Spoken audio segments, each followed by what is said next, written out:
I'm a professional illustrator and character designer, and in this video I'll walk you through all the steps you need to know before creating a model. You'd be surprised at how many VTubers came to me so far without even knowing what they wanted for their VTuber model, and I had to pull something off somehow. Being a good illustrator doesn't mean you're necessarily a good character designer, so I split this video into 3 parts: ideation, character design, and illustration.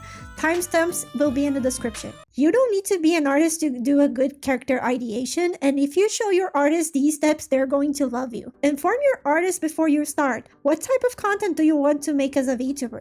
What kind of things would you like talking about on stream? Are you more into the adult aspect of VTuber content creation, or would you rather just make meme content? How do you want to be perceived by your audience? These are very crucial questions you have to ask yourself. And taking the wrong art direction during these steps can lead you to frustration down the road. It's like making your own logo and then finding out you don't like it when it's actually your brand and how you are presented to the world. Making yourself a child-looking model implies innocence and cuteness. In that case, it's really hard to create adult content just because of the way you are perceived by your audience. While making a more mature character with makeup can imply that you have a more serious and mature persona. This is my VTuber design.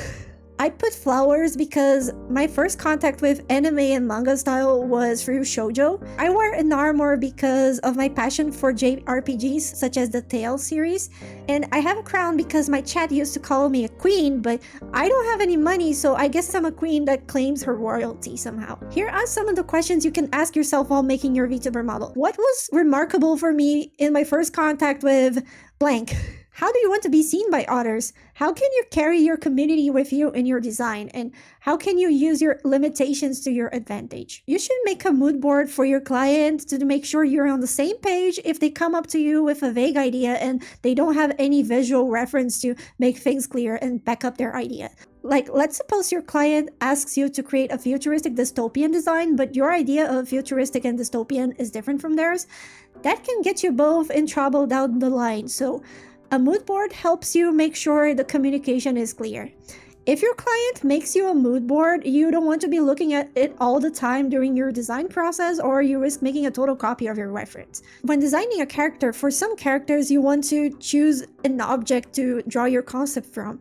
You're gonna get all the shape ideas from one single object or more than one object, so you make sure that your character looks original. I gathered a list of objects I use in my character designs, and I created that list to make sure that all my character designs have my touch. This design I made, the theme is a dragon warrior sent back in time to the future to fight against the forces of evil from destroying humanity. So the character is supposed to look like a good dragon. I chose an object to help me out with the shape language and to make sure that I wasn't copying any of my references, and I balanced the colors to make sure she comes off as a good dragon girl. So this ideation step is extremely important because it defines the final product before it's done and allows a vague idea to take shape before going to the model step. You should absolutely not go to the next steps without this ideation step in mind and already solved in some degree, shape, or form. You can make or have made a character design sheet or an ideation with a color sketch, just like the ones I'm showing you right now, because it's easier and faster to be done than a sketch made with lines. A good silhouette is an essential part of a good character design. You can tell if an RPG character leveled up or upgraded their class because of their silhouette. The silhouettes are going to show information clusters. I have a degree in architecture, so I see these as fulls and empties. You want to make sure to balance your fulls and empties in your design the best you can, and by that you can play with the ideas of light or heavy, translucent or opaque, color or no color, existence and non-existence, and what I mean by that is totally up to you. You name it. If you have a good balance of these elements, chances are your model already looks pretty good.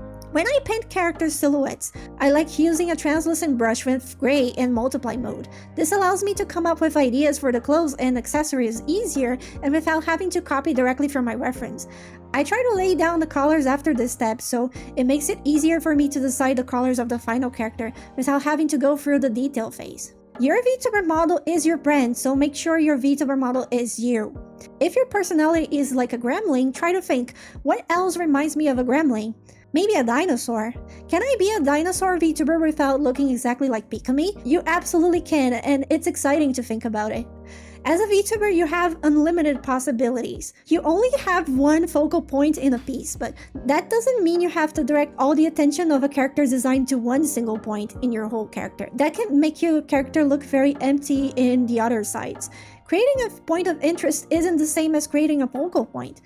In my VTuber design, you see that the focal point was the skirt, but the head and the shoes were definitely points of interest. So unlike a lot of people say, your head doesn't have to be your focal point, but it definitely has to be a point of interest because it's a part of the VTuber that your fans are going to look at the most. So you want to make sure that part is very well featured.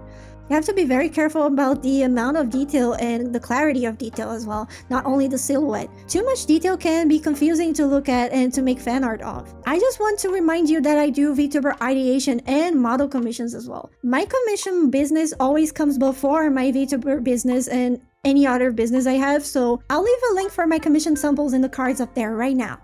For color palettes, don't oversaturate your colors. You want to make sure that you have one color that stands out and is the main color. It's interesting how you can play with color temperature. Both purple and green have cool and cold versions of them, and if you oversaturate the color blue, you can also make it have a warm aspect. But there are combinations of 2 cold colors and 1 hot color, and 2 hot colors and 1 cold color that can also do pretty well. Triads can do also pretty well. So it's very interesting to play with these aspects of color. It's ideal to have few colors, choosing one to be the main. And please do not choose too many colors. It's easier to over-exaggerate the number of colors than to choose too few colors. If you don't know what colors to choose, black, white, and some third color can do pretty well, but please make it clear that the third color is the main one. Okay, so you want to make sure to limit your value range. When you're working on your art software, there are the ASV sliders, and when you're scrolling your slider, you want to make sure to limit your value range. And by that, I mean if you're using tones very close to white, you should avoid using very dark tones like black. And that is because that can cause a very awkward contrast that's not very pleasant to look at. Avoid using colors throughout the whole color slider. Rainbow models might not look very appealing to look at. 80% of the brightness spectrum is enough for you to generate contrast in your model. Remember, art is about subtlety. It's about knowing you could play music as fast and loud as you can, but not doing it. Last but not least, you should always check your proportions to see if they're correct before sending your file to the rigger. Most of the times, it's a matter of paying attention. Remember, it's easy to rescale your model after you've cut and grouped all the layers. If you want a reference for your good proportions, action figures tend to have the right proportions, and animators tend to draw the right proportions too.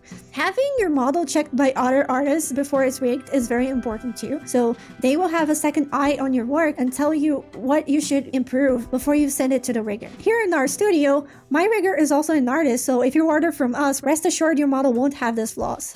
There are no rights and wrongs, just designs that could use some work and look unfinished, and designs that operate in their full potential. And they don't necessarily dictate your success as a VTuber. If you want to become a VTuber but don't want to waste your time with wrong decisions, you should watch this video next. I hope to see you there.